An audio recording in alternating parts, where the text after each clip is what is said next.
Hello,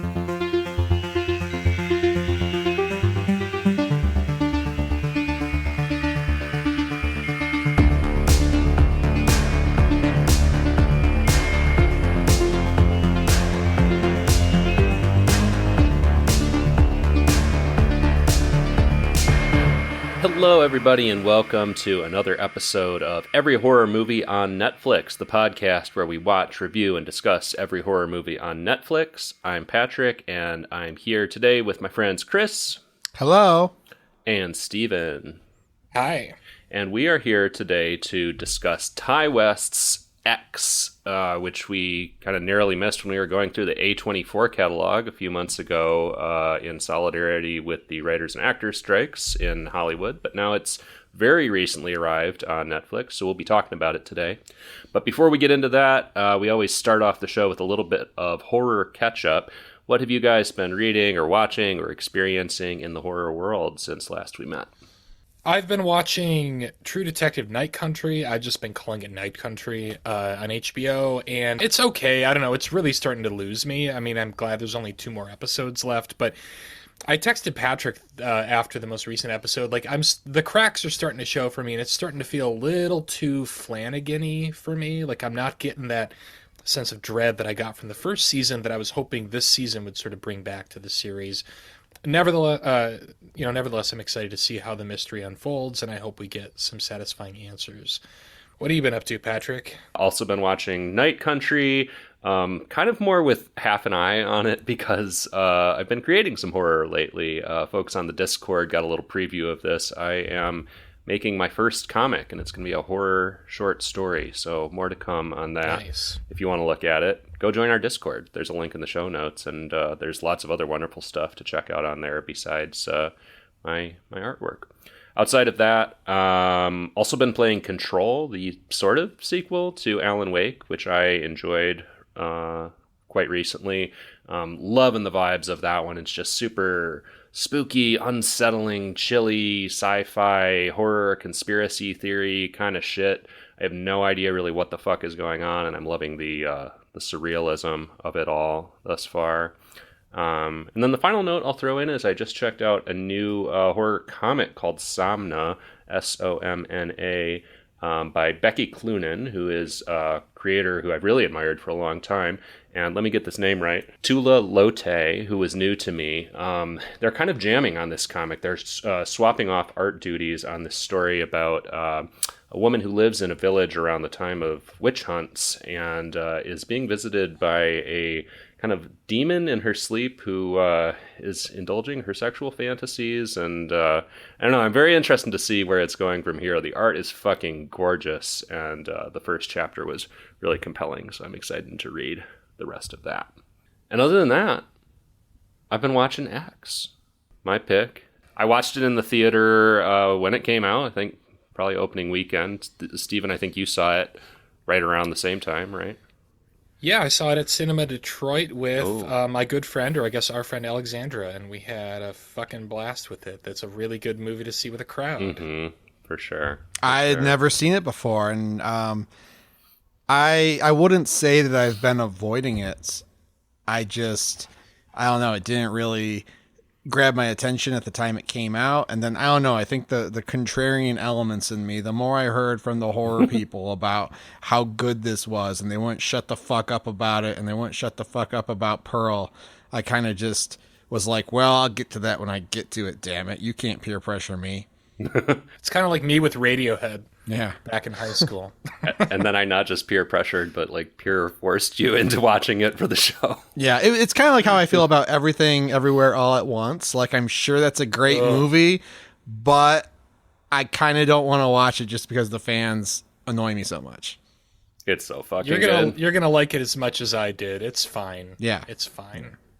It's incredible. I love that movie. But I mean, you two are fans of this movie, right? I mean, I don't think there's any sense in playing our cards close to the chest on reviews here. Yeah. Yeah, I think we even made that clear Yeah, last view it. episode. But yeah, we're fans. It was interesting for me because I definitely liked it when I saw it the first time. I was not maybe a love on it. And then Pearl blew my fucking mind, as I've raved about on this show a million times before. We'll get into that because I am curious about Pearl. But yes, we're here to talk about We'll X. talk about Pearl, and we'll also talk about Maxine a little bit at some point, too, Yeah. at least what we know.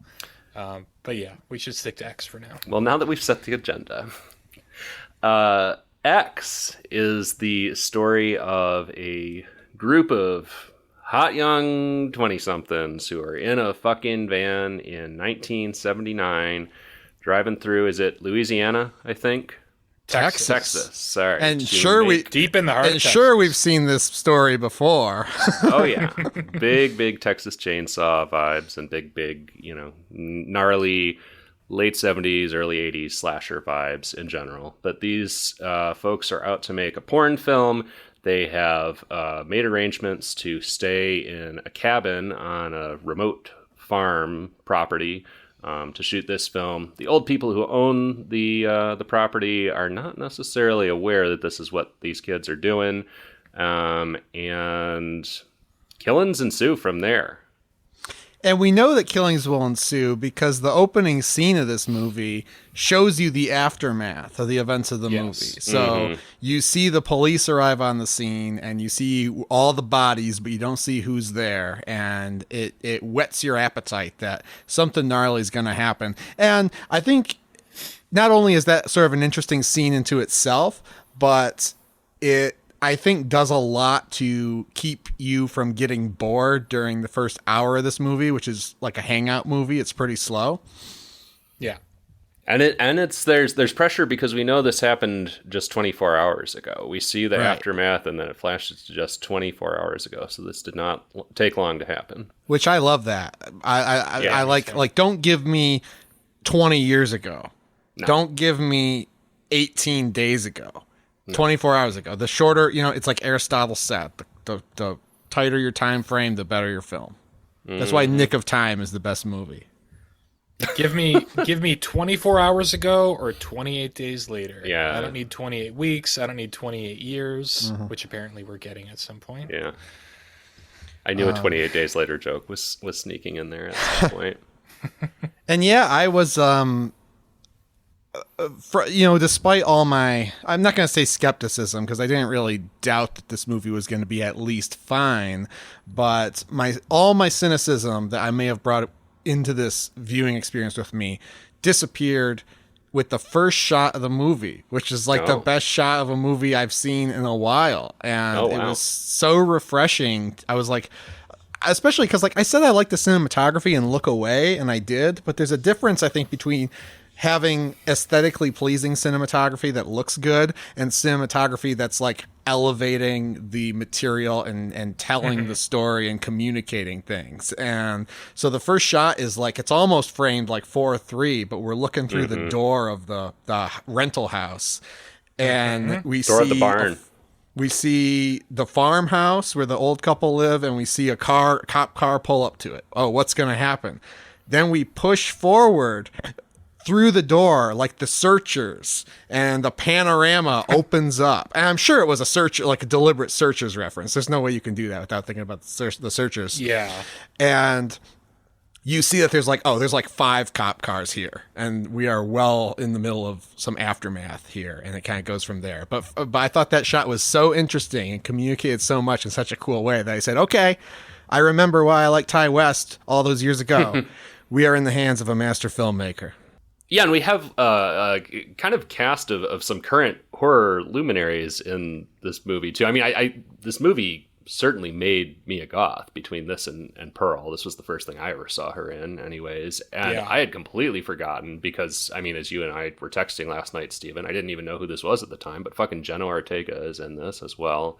And then Best also known from the Wednesday Dance. Yeah. And then also Brittany Snow, who is in, I don't know, a bunch of stuff that I've seen. Would you rather? Oh, yeah, right. Damn. Whoa, yeah, we've got is it Cudi or Cudi? Kid Cudi. Oh, yeah, that's right. Yep. Kid Cudi's in it, and also one of the kids from Super Dark Times is in this, which I think I might have seen that movie after this. Great cast across the board. Really talented, charismatic actors. And we've got Mia, of course, in a double role as both our protagonist, Maxine, and the, I guess, antagonist, anti-hero of the thing, Pearl, in heavy aging makeup, which whatever, I'm faced. Wait. What?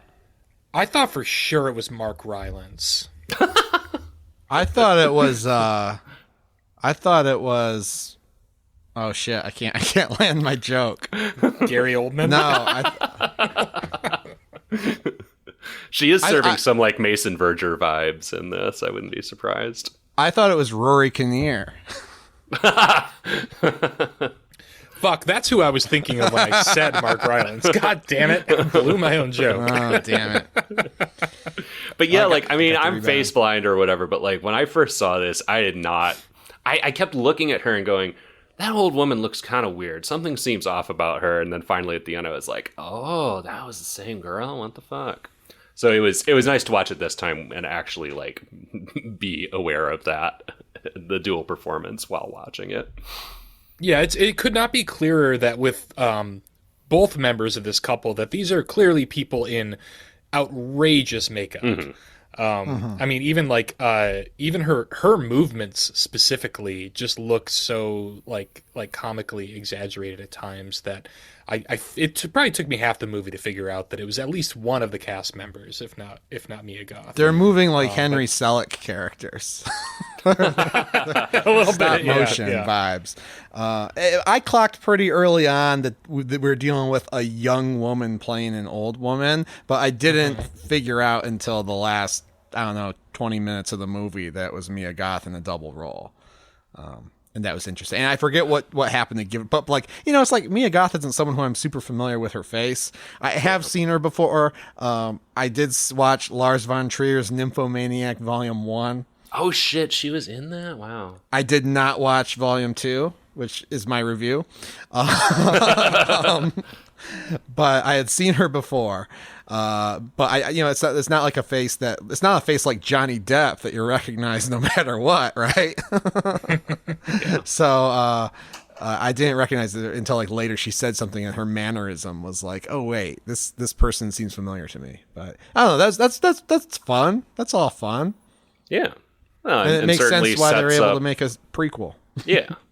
Which I wonder if that was already the plan when they made this, or if it was just like, sure, let's do a weird stunt and have Mia play the old woman too. Well, I do have some background on this, but it may be incomplete. So they shot this in New Zealand. And they got quarantined, right? They got quarantined. I think in New Zealand, the quarantine time was a month. So they had A24 had agreed to fund this. During that month, Ty West and Mia Goth wrote Pearl. But they didn't go to New Zealand planning for this to be anything other than one film. So it makes me wonder, especially having seen Pearl and now having seen X, I think 3 times, there were little touches here and there that I think might have been added since they knew that they had secured that A24 was just going to greenlight Pearl no matter what. Because when this came out in theaters, it premiered, in its, limited release with the Pearl trailer at the end. Right? Oh, wow. So it was already in the bag. That's cool. Which was a delightful WTF moment because that was the announcement that Pearl was even happening. It was like, wait, what the fuck? There's going to be a prequel to this strange ass movie. That's really cool. Yeah, and it looks like at the time I'm thinking, oh my god, it looks like a totally different style too. Yeah. It's like the Wizard of Oz. Yeah. Like, what is happening? Just what a wonderful surprise. Yeah. Well, there's also like a lot of parallels that they show you between the old woman and Maxine, our Mia Goth character, and that's sort of where some of the tension comes in the movie because the old woman is like, "Oh, you're so beautiful. I used to be just like you. Now I'm decrepit. Now nobody wants me," and that's kind of the conflict behind the whole movie. Yeah, and I don't know how much we want to get into at this point, but that. I mean, this movie, if the title hadn't already been taken, it should have been called Old. No, I mean, Pearl is one of the most compelling and sympathetic slashers. Wow.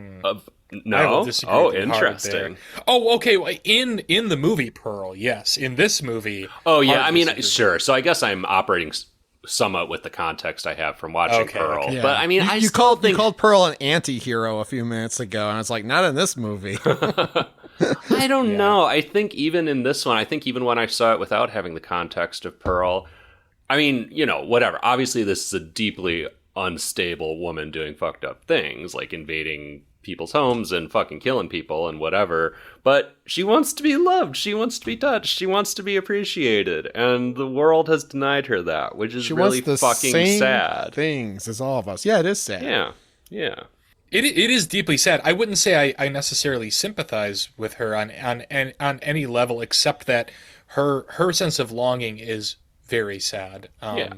And that it's so strong that she goes to the lengths that she does, which are of course despicable and reprehensible and unwarranted and unrelatable. She's certainly way more sympathetic than, say, the cast of the Texas Chainsaw Massacre, which this movie is so clearly inspired by. Yeah. Oh, you mean than Leatherface? Yeah, or like, Yeah.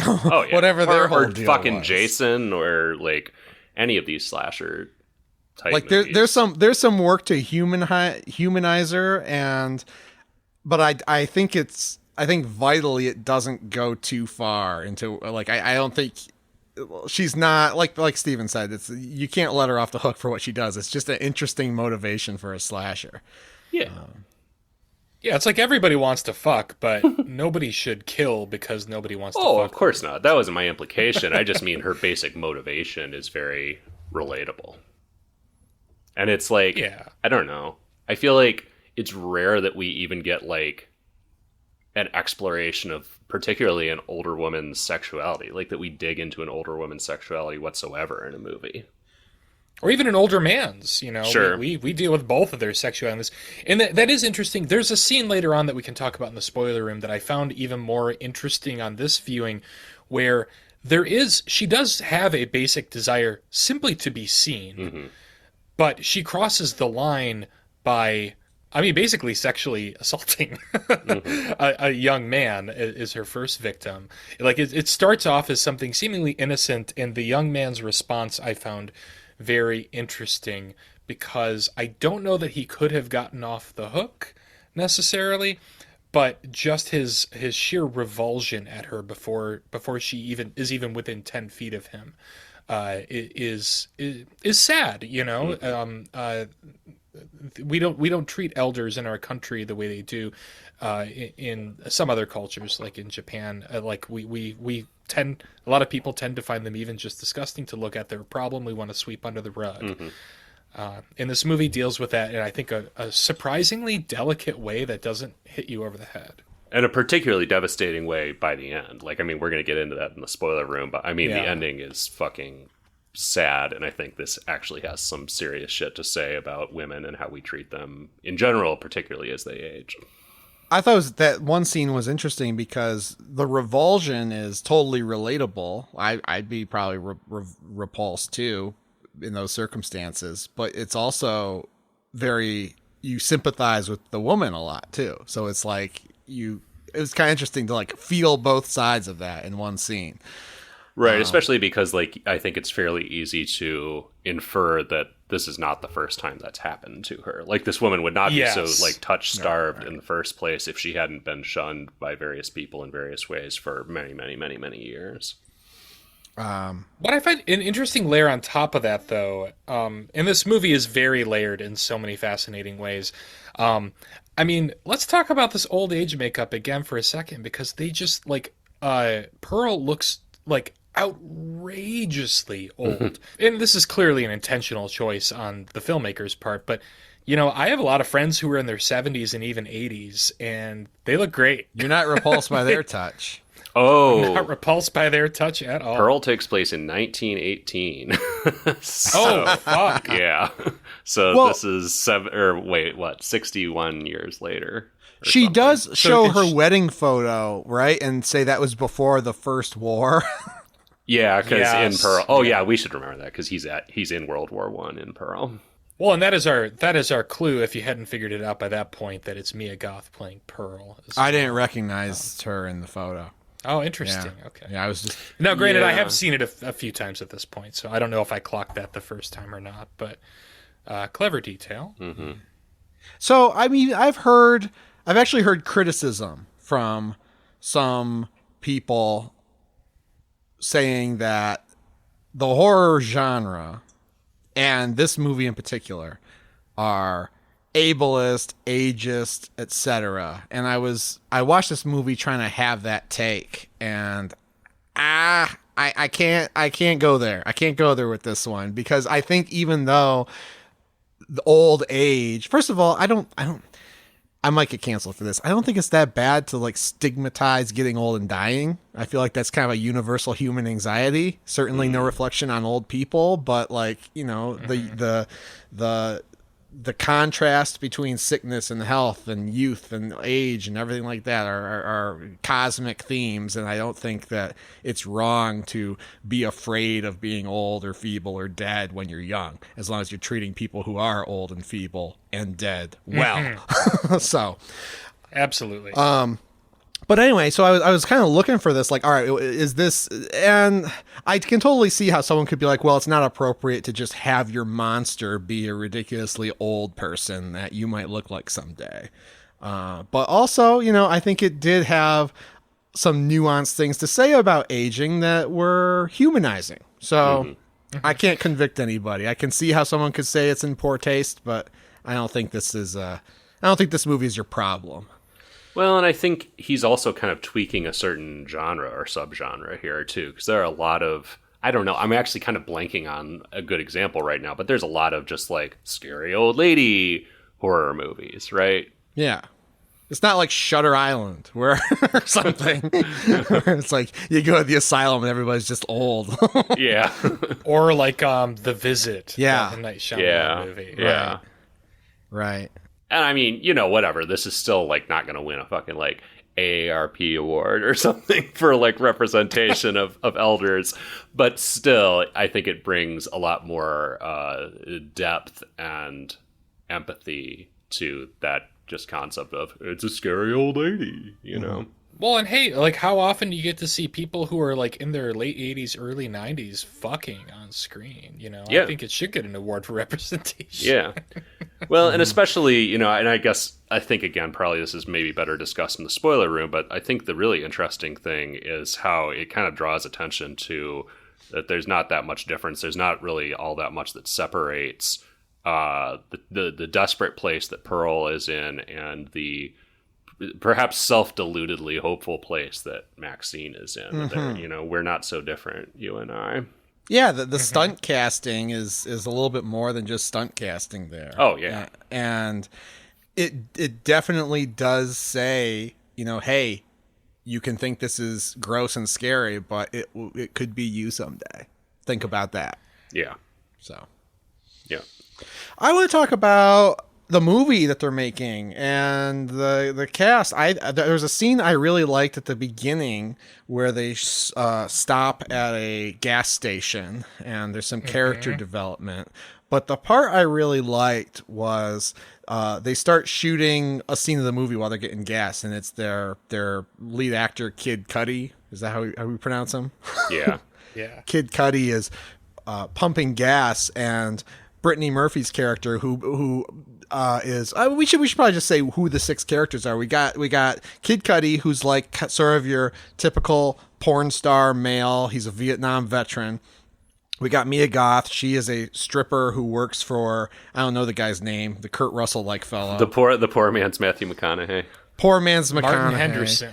Also, you said Brittany Murphy. It's Brittany Snow. Brittany Murphy dead. That would be a scary movie. That would be a scary movie. So we have the poor man's Matthew McConaughey, who is the owner, I think, of this strip club basically in Houston, and so he has Mia Goth, who is his fiance and one of his dancers. There's Brittany Snow, who is another one of his dancers, and it's sort of like the stereotypical what you think of when you think of a porn star sort of person. Then there's Kid Cudi. Then there is the cinematographer, who's this like Owen Campbell. He's like this nerdy kid who doesn't seem to fit in with the others, but he's there to make his movie. And then there's his girlfriend, Jenna Ortega, she goes by Church Mouse for a lot of this movie because she's very mousy and she wears a cross and she's prudish. And so those are your characters. Anyway, they stop for gas, and Brittany Snow's character, who you would expect to be in stereotype, like, you know, the ditzy, whatever, the hot chick, says, you should shoot this shot from above so it looks like he's filling up the car with his cock. Yeah, she's like, shoot it from above and pan down, and it's a much better, more interesting shot. And the cinematographer is delighted because he's basically told us at this point he's trying to make this seem like an art film. Yes. So that it will be taken more seriously. He wants to use the art of montage. What's the line that he says? He says something about dirty movies. I don't recall. He says something like, I want to prove that a dirty movie can be good, or something like that. Or that a good movie can be dirty, something like that. And that really stood out to me because I was like, I feel like that's what Ty West is doing here, because he is. This, yeah, absolutely. This is, in terms of formula, this is like a terrible slasher movie that we've seen 100 times, but this time it's good. He might be trying to make it too. He might be trying to make it too good. We'll talk about that. But anyway, I thought that was really cool, and I also liked how, you know, there's a lot of movies I've seen that are like meditations on filmmaking and the process of making a film. Christopher Nolan is always doing this. All his movies are about the art of making a movie.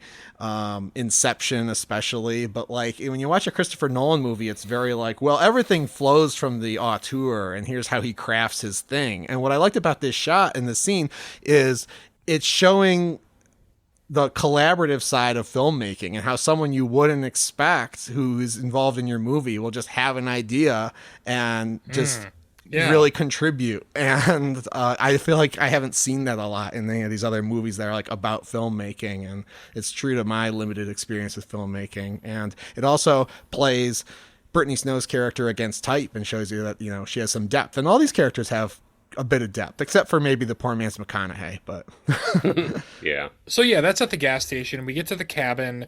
Everybody's very excited to make this movie. Everybody's very horny at this point because they haven't fucked in like however many hours it took them to drive to this part of Texas. 2 hours. They see the gruesome old man, Pearl's husband, leave the property. It's time to get down to it, and very quickly, sexual tensions flare. Right, like we've got Brittany Snow and her sort of boyfriend. You know, they shoot a scene that I think the poor man's Kurt Russell says, you know, something to the tune of, when people see this, their eyes are going to pop out of their head. Yeah, and that gets a great payoff later. Wow. It's also a great payoff to the comment about the art of montage too. The way that moment is cut. But yeah, for the next like 45 minutes or so, it's these characters sort of shooting the movie, trying less and less to be discreet about it, catching glimpses of the host family and getting sort of creeped out by them. It's really a hang, though. We spend time getting to know these characters. There's a great scene where they're jamming to Landslide. Yeah. And they do talk about their feelings about jealousy and sexuality and aging. It's the only time in this movie where it really like straight up tells you that it has themes that are being Trojan horsed into what is otherwise, like Chris said, a boilerplate slasher formula. And I thought the way that was done was really tasteful as well. Yeah, it is interesting the pace at which this all plays out. Because, you know, as Chris was saying, like, you know, this might not have such a sense of urgency if you didn't already know from the opening scene that, you know, all these killings are going to happen. But it is compelling and funny and, you know, perverted and kind of sexy at times. And there's a lot of entertainment value to string you along until the killings begin. You know, there is character development, and these people feel like real people, even though they're kind of sleaze bags a lot of the time.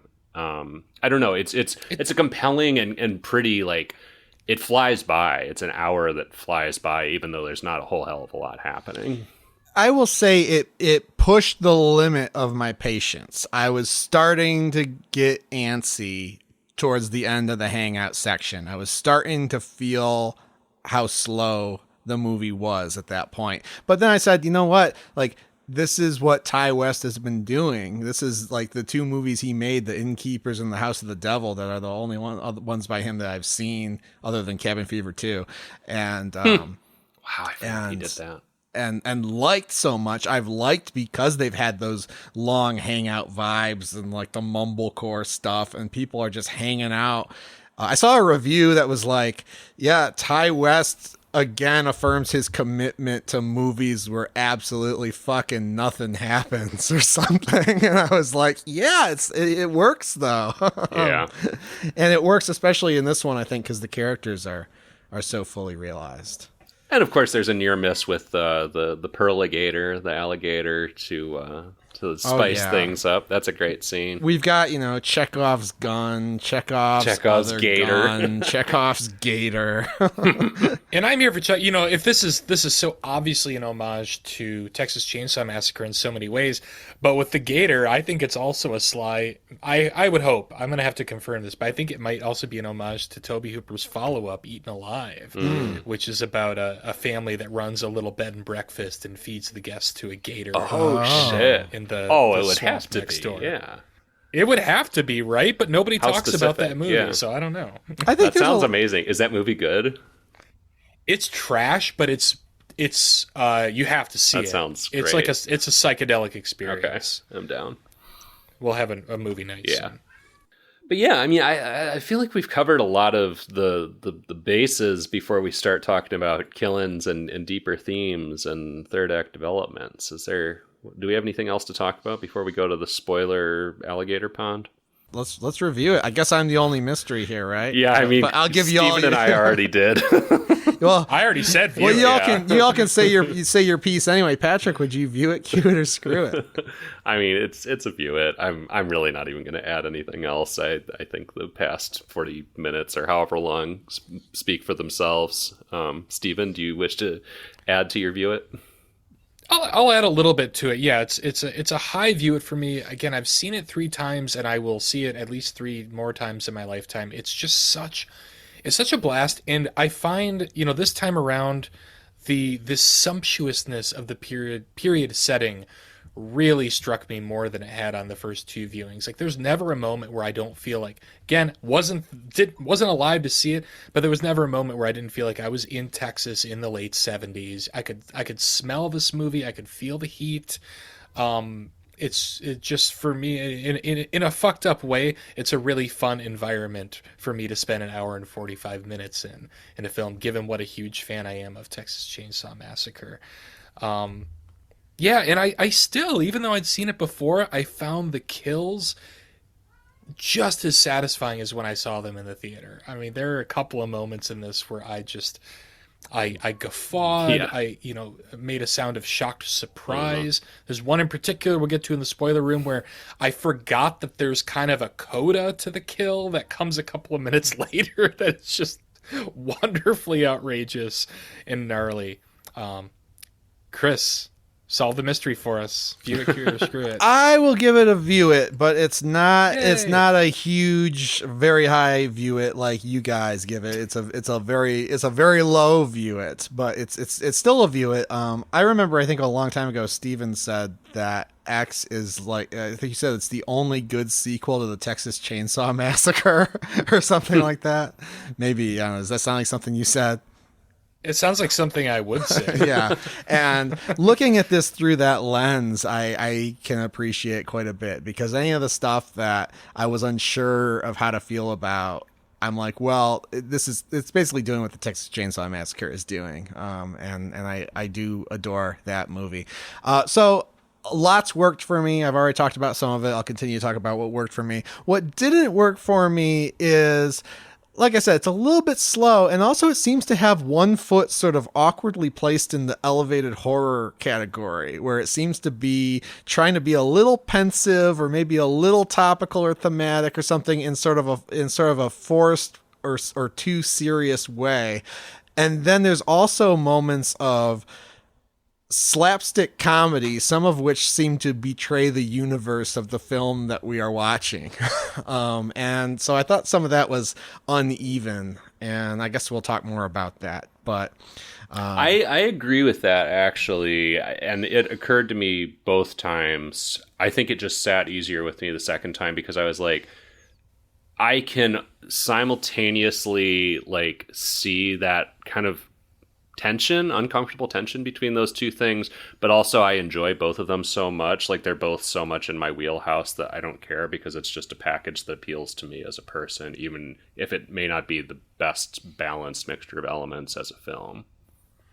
Are you saying this film is tonally inconsistent, Chris? I was trying to avoid that language because the problem isn't that it's tonally inconsistent. I just think that it's the way it shifts gears is jarring. And I mean, I look at the Texas Chainsaw Massacre, which the Texas Chainsaw Massacre is very grim, very serious for the most part, very dark, and also laugh out loud funny in several moments. But you're laughing sort of at how fucked up it is. And this has some of that, and then it's like, what if we just put in a dick joke or something? But then we're immediately back to like something that's like Black Coat's daughter, like A24, like haunted house stuff. I don't know. It was a little awkward, but I mean, I feel like I'm picking nits a little bit. I'm just trying to explain why I wasn't completely engaged in some of the stuff and why I didn't leave that movie saying, "Oh, it's a perfect film. Everybody should see it." I think it's a good film, and certainly I don't like slashers. Okay, I don't like slashers. I don't either, really, generally. So, with a few exceptions. So the fact that I like this as much as I did, and I have already recommended it to people in my life, I think shows that it's a damn good film. All right, we'll view it with lengthy with footnote caveats recorded, with caveats recorded. And before we go to the spoiler alligator pond, we'll remind you, as always, to go to our social media at AmonCast, EHMONcast, on Facebook, Instagram, and Twitter, or I guess they call it X now. Also, go to your podcast provider of choice and leave us a review. It helps folks find the show, and we also love to see the feedback. And lastly, go to our notoriously broken website, everyhorrormovieonnetflix.com. I don't even know what functions on there anymore, but the merch store link sure does, and you can send a paltry amount of dollars, but still a couple dollars our way to buy a t-shirt or other merchandise with Every Horror Movie on Netflix art on it. And lastly, plugged it already, but I'll give it one more plug. Go to the show notes and check out our Discord community online. We've got folks all over the world there talking about horror movies and books. You can join Steven's Horror Book Club. You can talk about the new episode of Amon. You can talk about all kinds of shit, as long as it pertains to horror in some ways.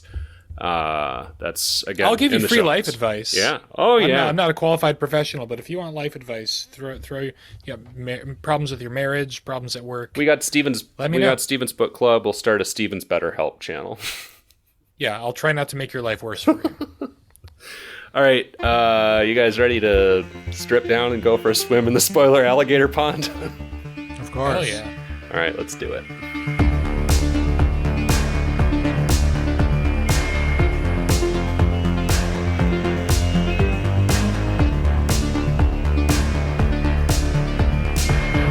Welcome back. We are splashing around here in the spoiler alligator pond, and it's time to spoil everything about X. So what do you guys think? Should we just kind of start by running down the kills? Who does what to whom and we how? have 8 dead bodies. Yeah, I mean, what's interesting is there's a fun little subversion of a classic slasher trope here where the character who doesn't fuck gets killed first. The cinematographer. Oh, interesting. I didn't pick up on that until this third viewing, and I was like, oh, that's kind of clever. It's not the person you'd expect, but it sort of makes sense in the context of this movie. So Jenna Ortega has decided that she's suddenly sexually liberated, and she wants to be in the movie because the cinematographer and the director they say that what happens while they're shooting isn't real. When these people are having sex, it doesn't mean that it's that they love each other or anything. It's for the cinema. That's a great scene. It's a fantasy. That's like the best scene awesome. in the movie. Yeah. because they have like a round table where Jenna Ortega is the church going shy girl is like very skeptical of this whole making porn thing and interrogating them about how they're doing this with their boyfriends watching, etc. And it gradually evolves into her being like, it sounds kind of fun. Let me in there. Let me on that. And he gets jealous. We see him crying in the shower. He decides he's just gonna get out of there. He's gonna get in the plowing service van and leave. This is what happens when you use non-union crew. The whole strike could have. So yeah, and he has an encounter with Pearl. She's standing in the way of the van. He gets out. She makes a sexual advance on him, and he turns her down, and she fucking kills him. She stabs him right in the throat. Honestly, a horrifying stabbing scene. Like something about again the Henry Selick like herky-jerky motions with which she just kind of dispassionately like keeps stabbing, and you like see his fucking like larynx exposed, and it's disgusting. And then of course we have the nice touch of blood getting spattered all over the van headlights, and of course the lighting turns red for like diegetic reasons. That's a nice touch. Yeah, again, I'm not a big fan of slashers. I don't usually get a lot of like joy out of seeing people get slaughtered on screen, and I liked this character. I like all of these characters. I like all these people even with their flaws, so it is upsetting to see any of them get murdered. But there is a certain glee and catharsis that comes with after you've spent almost an hour watching these people knowing they're going to die before sunrise. It finally happens, and Ty West does not hold back. Mm-hmm.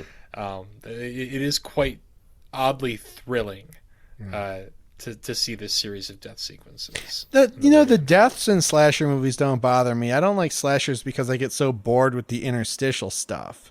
And this movie did a good job of not being boring in between the kills, although you still have a little bit of the, we're walking around in a dark room sort of thing at sometimes, but. The poor man's Matthew McConaughey goes out to the barn in his undies. He steps on a fucking nail, and then Pearl stabs him right in the eyes with a pitchfork, which is the throwback to "this is going to make your eyes pop out of your head." And it's the throwback to the art of montage thing, because we see he's crawling on the ground. He thinks that the Owen Campbell character is in the barn. He thinks he's just having a breakdown. I'm going to go give him a pep talk. In the morning, we're going to keep, shooting sex scenes.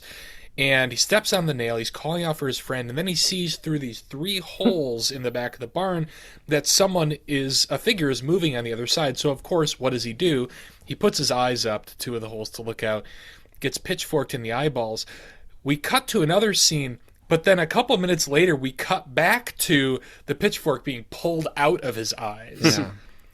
Like the death scene isn't over, and I loved it. I kind of want to analyze that couple of minutes of film, because I didn't remember that that's how it unfolded before I rewatched it this time, and I'm curious to see if there's any reasoning for the separation of those 2 moments, other than just the fact that it's cool as hell and surprising. And then Pearl just calmly pitchforks some hay over him to cover up the body. That's a nice touch too. So then the old dude comes to the farmhouse under the pretense of asking for help finding his wife, at which point we get the dick joke that I think Chris referenced earlier, because the star of the porn movie is just standing in the doorway of the farmhouse butt naked, and his silhouette you see from the farmer's point of view, just a gigantic cock hanging between his legs, and just it's comically large, swinging. It's a joke. It swings. It's a South Park joke. Yeah. I struggled with that a little bit this time. I mean, I'm not gonna get all PC, but this character does happen to be black. Yeah. Did they have to give him an outrageously oversized penis? It's stupid. But it's like an Eli Roth joke. Yeah. Yeah. Oh my! I thought of Eli yes, Roth a lot watching this. Yeah, this is like if Eli Roth had taste and intelligence, but not this specific moment, but the movie overall, yes. There's some interesting tension between these 2 characters, though, because I mean, one, our leading man is black, and we're clearly dealing with a redneck for lack of a better term, in Pearl's husband. But also, they've both served in the military, so we think like, oh, maybe they can bond over that, and everything will be just okay enough that things won't escalate the way they do. But of course, I think we're supposed to read that the husband is jealous of this man's prowess, and that only makes him further enraged. True. Actually, I guess maybe they are trying to do something quasi-thematic there, because of course one of the big sources of tension between Pearl and whatever her husband's name is, she wants him to fuck her, and he says he can't. He doesn't have the stamina. His heart will give out if he attempts to. Yeah, but it's not smart. You don't need that though, smart, because no. we already have that. You don't need the sight gag with the dick to get that, because that's what the whole movie's about. And he says explicitly in various moments, he's like, "I'm sick of you bohemians coming over here and turning on my wife." Yeah. You know? It's a ridiculous and unnecessary moment, but fortunately it passes quickly. So I don't know. I mean that's the main moment I'm thinking of, and there's something else I can't remember that I just thought was a little bit too funny and a little bit too South Park-ish. But here's a joke I liked that was also pretty over the top, is when they're done shooting the first sex scene and Brittany Snow's character wipes herself off and throws the rag at Jenna Ortega. So gross. Like, I didn't read that as a joke though. Like, that's just to me that is just an indicator of them bullying the what they perceive as the prude. I thought it was very funny. Oh really? I laughed too. I thought it was funny, and also like, how often do you see semen on screen? Like, I do think it was meant to be a joke. It was funny, but it was also like I think all movies should be funny. All right, so I'm not saying a horror movie or anything can't be funny, but I think the humor has to come from the circumstances and the characters rather than like South Park sight gag that defies the laws of physics or whatever. That guy gets dispatched very swiftly. The old guy just lures him out to the fucking alligator pond and just shotgun blasts him right in the fucking chest at point blank range. Which is great, because you're not... I even though I'd seen this before, I expected him to die by alligator, but he gets shot. Yeah. The alligator killing is still to come. He also sees someone else's car has been disposed of in the swamp. Yeah. Because they've done this before. And around the same time, Jenna Ortega has been imprisoned in the basement and sees a corpse who I thought was the corpse of the cinematographer, but it's not, because he's still in the driveway. I thought that at first too. Yeah. It's someone else that they've killed from another group of kids that's chained up in the basement with his pants down, possibly being used as a sexual item by Pearl, perhaps. Yeah, we see a pretty decent-sized penis there, too. Mm-hmm. This movie really doesn't hold back in that department. That's interesting. I assumed it was the cinematographer, too. But I did, until the point at the end of the movie where you see he's still out in the driveway. Mm. Yeah. And that leads to another kind of hilarious thing later in the movie, because at a certain point I forgot that she was still alive and locked in the basement. With everything else that was going on, her reemergence was really funny to me. Mm-hmm. Yeah, and we have, to me, one of the most, I guess, iconic and disturbing scenes in the movie, where Pearl goes into the cabin while, I think at that point, just Maxine and the blonde, whose name I forget, are the only ones I think left in the cabin at that point. Yeah, that's correct. And Pearl has really fixated on Maxine in particular. Thinks she's beautiful, thinks she has the X factor, as Maxine has been described as having a few different times in the film, and climbs into bed with her, undresses, I think, right? Doesn't Pearl get fully naked and gets into bed with Maxine, and then starts touching her with her blood-stained hands, which is fucking just bone-chilling, spine-tingling for me anyway. And then horrifying moment when Maxine wakes up and realizes who's actually sleeping next to her.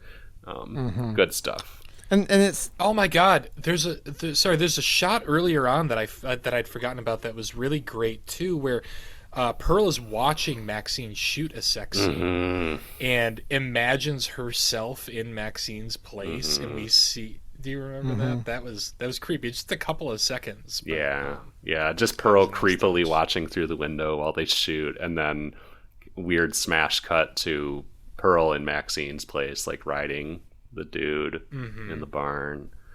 Ugh. Wearing the same makeup and everything. Good stuff. Yeah. Good stuff.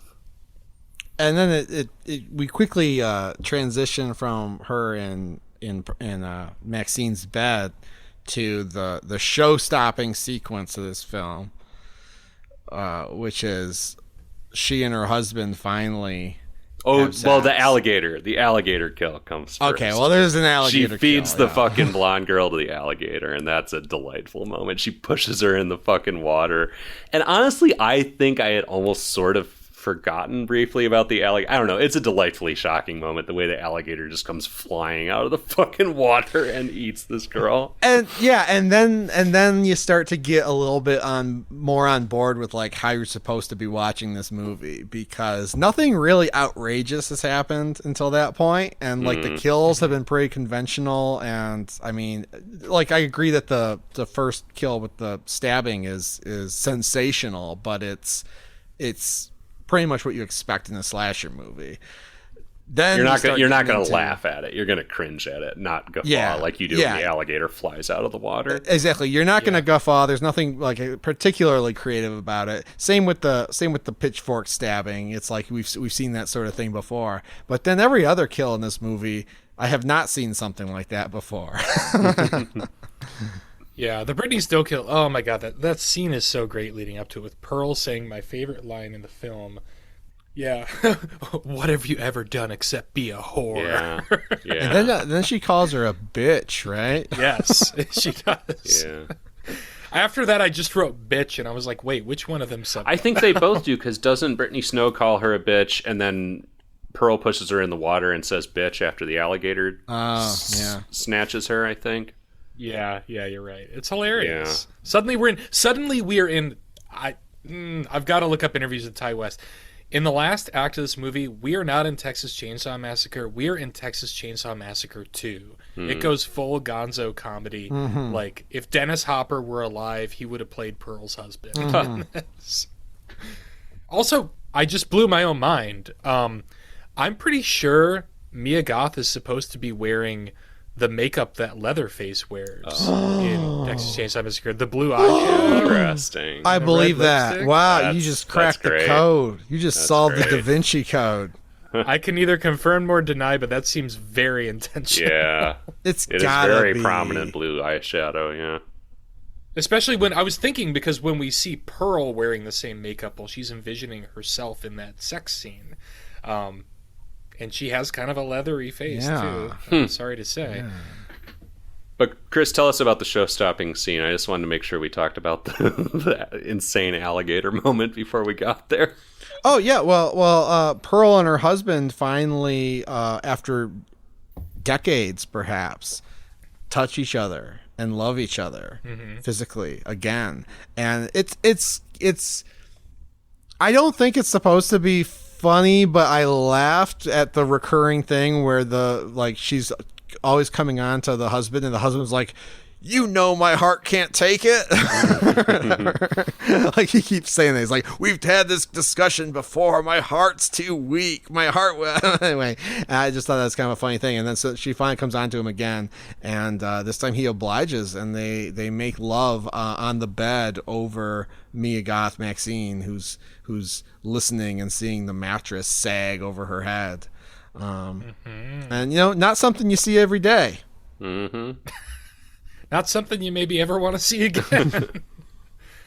And again, the issue isn't that they're old. The issue is that they are ghoulish. They're wearing ghoulishly old makeup. Yes. They look like you just found their bodies on a boat that's been at sea for weeks. Well, and I think also because the killing and their sexual breakthrough seems to be precipitated by them having just gone on a killing spree. Is the other reason that it's upsetting. Yes. And also, I mean, just great visual of this, like, disgusting, horrifying, like, bed frame just sagging to an absurd amount, like, threatening to basically crush Mia Goth. as they fuck on it. You know, it's just very well conceived. Yeah, she's almost crushed by the weight of their love.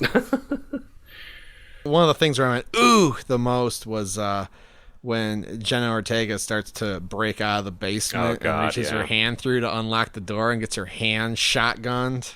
Or does she get chopped? She gets it chopped, doesn't she? With an axe, right?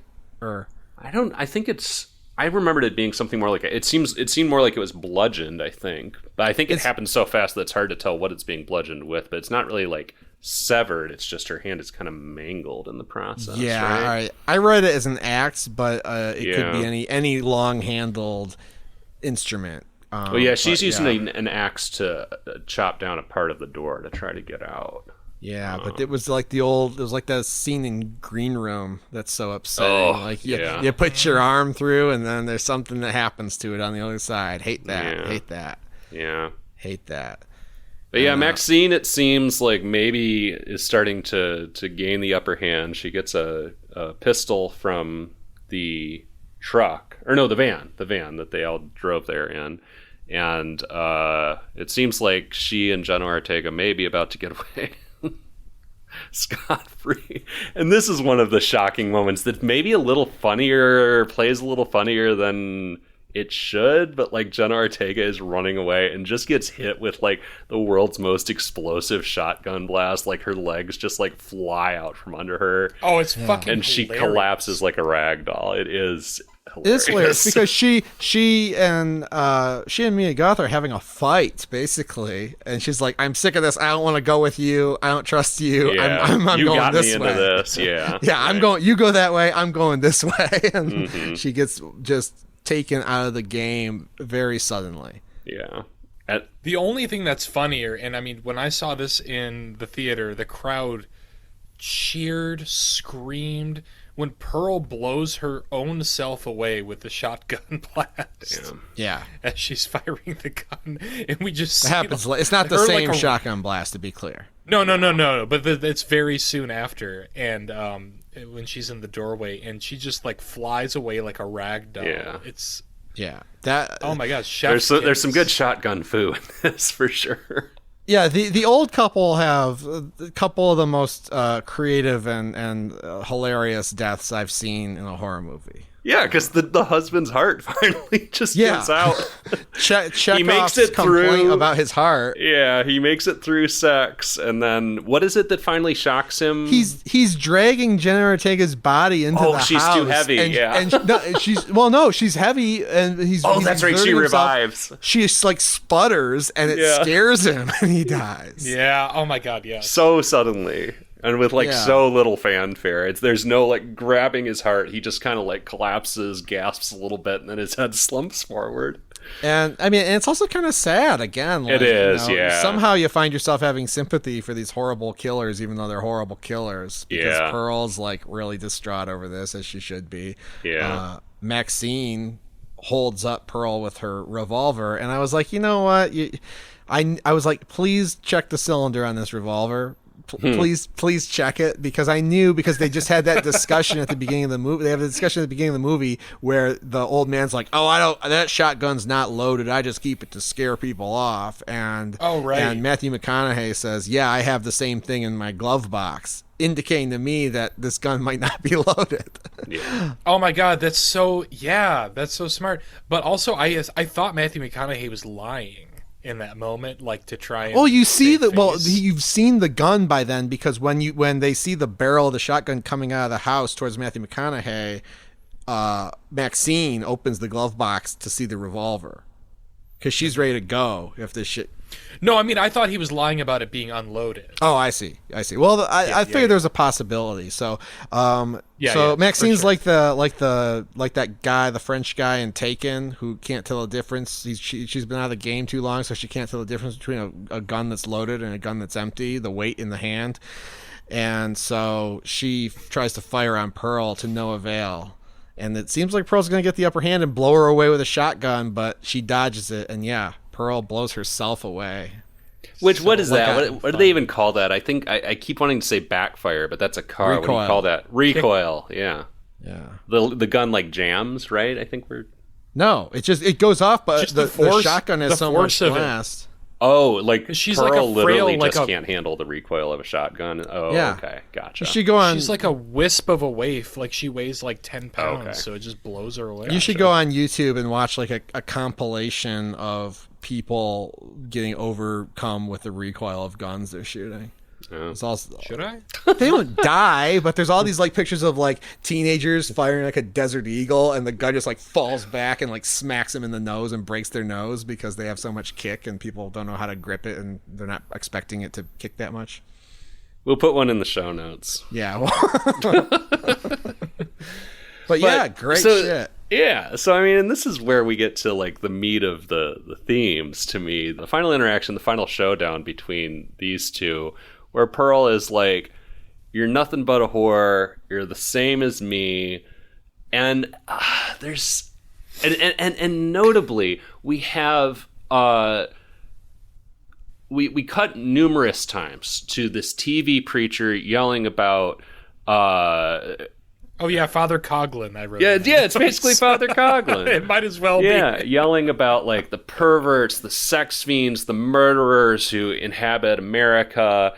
We find out in the final moments of the movie that this TV preacher who we've seen many times is in fact Maxine's dad, who kind of holds her up as, you know, an example of how the youth of America are being perverted, and notably when Pearl finally gets taken out by her own shotgun blast, he's yelling about divine intervention, which Maxine calls back to again, muttering about divine intervention to herself as she drives away from the scene of this whole thing.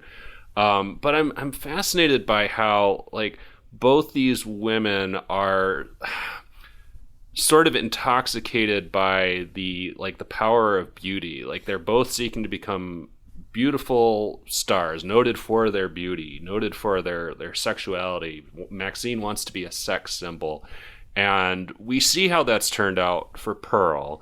Pearl points out the parallels between them, and there's no sense of solidarity. There's only a society that's used Pearl up and is presumably going to use Maxine up in the same way, and Maxine is perfectly willing to just like there's no recognition of any similarity there. She runs over fucking Pearl's head and then backs the truck up and does it all over again. Like she just gruesomely bashes Pearl's head in. Her head explode, as Strong Bad would say. As who? As Strong Bad would say. Who dat? God, I haven't heard that in a long time. Well, we'll put the link to Strong. We'll put the link to Strong Bad in the show notes. Yeah, and I don't know. There was just something very sad to me about this idea that I don't know, especially the idea that like divine intervention, like God has reached in to do away with like the quote unquote old whore, and both these women are forced by society into like feeling like they need to be, I keep using the term whore because they use it in the movie, like that's what Pearl says a million times. She refers to herself and Maxine as whores. It's just really, there's a lot of pathos there to me. I don't know. I've rambled a lot there, but the connection between these women is very interesting, and to me, what the movie seems to be trying to say about them and how society treats women in general is very interesting to me. Yeah, I'm kind of on the fence. I mean, there's definitely stuff there, and it definitely invites you to think about these things. And of course, I always talk about how movies have themes and meanings even if they don't intend them. There's something intended here, but I feel like it's a little bit half-baked, and there's sort of a skeleton here that they're just using to hang this exploitation film on. And we can think about it, but the movie isn't super developed along those lines. I don't know. And I guess that's where I would go back to Pearl, because Pearl lends a lot more context to the character of Pearl. And so maybe I bring more to it because of that. But also I thought about these ideas a lot when I saw it the first time as well. I think Pearl fleshes it out some, but for me it was also there the first time around. Mm-hmm. Well, this is kind of where I want to speculate about Maxine a little bit. So like Pearl, I mean, this is the most interesting franchise that has probably ever existed. because it happened organically. There was no plan for there to be a trilogy of films. It was one film, and circumstances allowed for creative space to develop this idea further in both directions, a prequel and a sequel, all period pieces. Pearl did make me think about this film a little differently. Though I still think Pearl is just fucking cuckoo bananas, and no matter what happened to her, there's no excuse for her behavior in this film. But it does make her a more compelling, interesting character.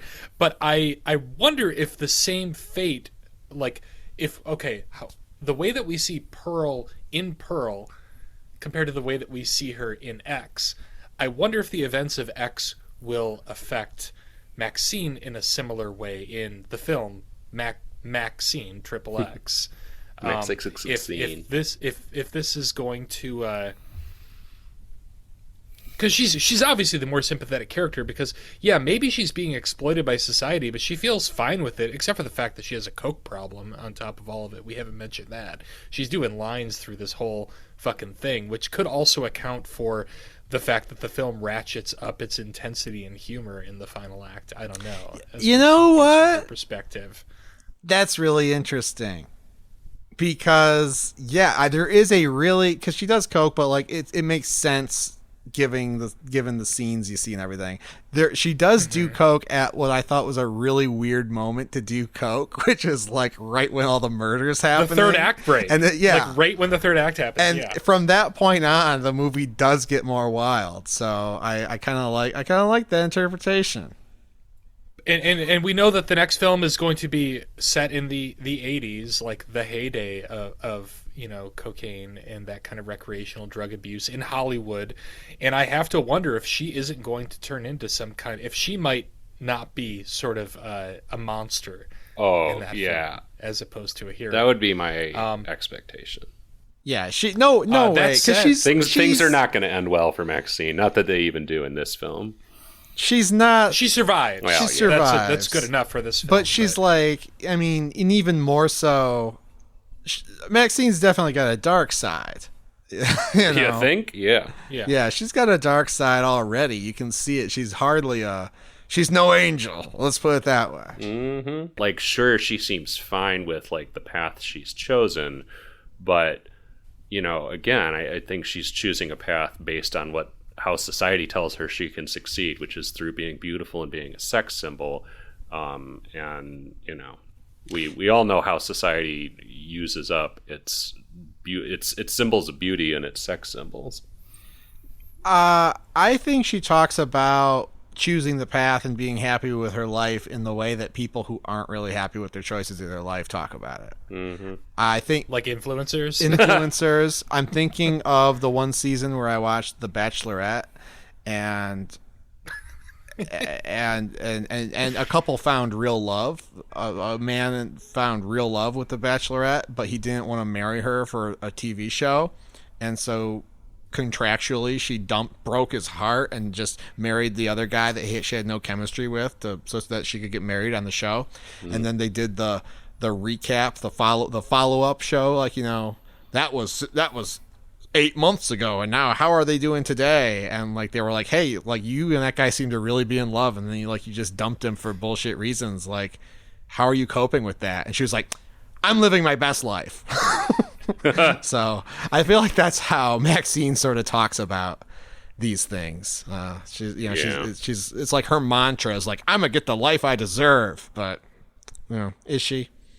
Kind of a pretty hilarious reveal though with the preacher there, because the way he's like, let me tell you about my daughter. Look at this face. And he has a picture of her on an easel, and he takes the fabric off. And he's like, she's been defiled. Mm-hmm. Anyway, best thing I can say about this movie is I am curious to see Pearl and Maxine now. Mm-hmm. What a franchise! What a concept! Yeah, I remember back in the day, you'd make Death Wish, and then Death Wish 2 would come out, and it was the same shit. And then Death Wish 3 would come out, and it'd be the same shit. Which is the best one. That's the best Death Wish. Is that the one where he gets the gun in the mail, or is that Death Wish 4? Death Wish 3 is the one where he goes after the punk scum, and he has a fucking Gatling gun from his buddy who was in Vietnam or something. Jesus. No, but the final thing I'll throw in here about this franchise is, so this whole Death Wish fucking tangent started because you were saying, Chris, like you make Death Wish 2 and it's a carbon copy of Death Wish. And the delightful thing about X and Pearl is how they lean into the era of the film, and Ty West, a master of fucking is pastiche the word I'm looking for? Gimmick aesthetic. Gimmick aesthetic, but he's so good at it. He's so good at aping an era of filmmaking, and so this just leans into his strengths so well. All right, let's make a fucking late 70s slasher film. Let's make a fucking Technicolor golden age of cinema film, and then it seems we're going to make kind of a late 80s video nasty with Maxine, and it's just it's so delightful because each film feels so different. At least the two that have come out, and I'm presuming Maxine is going to be a whole different ball game as well. So it's just perfectly suited to him. But anyways, that's X and Pearl. Steven, what are we watching next time?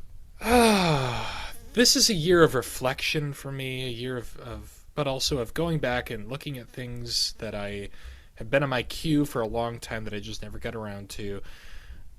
I'm a big Larry Cohen fan.